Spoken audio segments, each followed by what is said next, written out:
Урматтуу депутаттар, мен да бул мыйзам долбоорду сөзсүз колдойм. Уважаемый Медер Куаныч, вам спасибо за проделанную работу.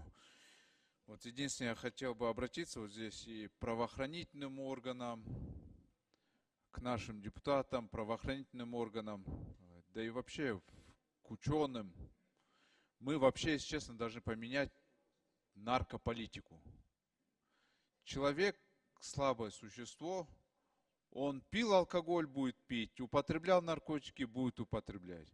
Единственное, мы должны понимать, что здесь меньшее зло, что большее зло. Вот синтетические наркотики – это большое зло, очень большое зло.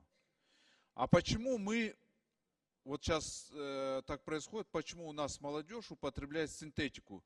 19-летние девушки он в клубах употребляет, это очень печально. Девушки, парни молодые, ребята употребляют.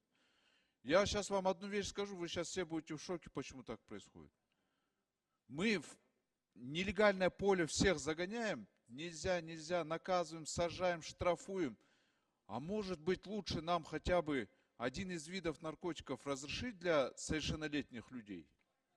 Легкие наркотики. Ну, тут ничего смешного на самом деле нет.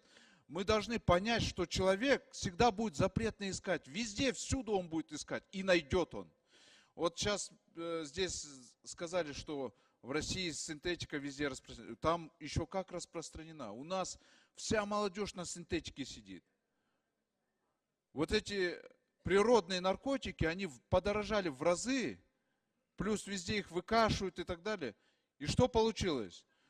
Легко достать, дешево достать синтетику получилось. И это неправильно.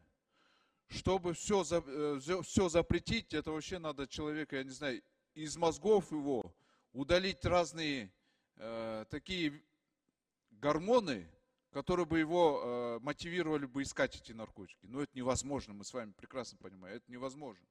Поэтому я считаю, что мы наркополитику уже должны пересматривать, что делают многие развитые страны.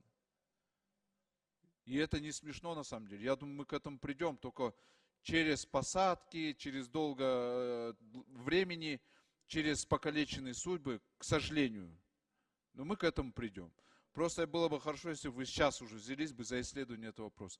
Ну развитый мир не зря же разрешает что-то и запрещает что-то. Значит, неэффективно, уже показала жизнь. А с синтетикой я полностью согласен, бороться надо. Мне жалко вот молодых пацанов, девушек жалко. Многие сидят, зависимые сидят.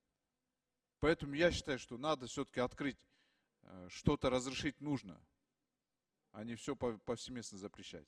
Рахмат.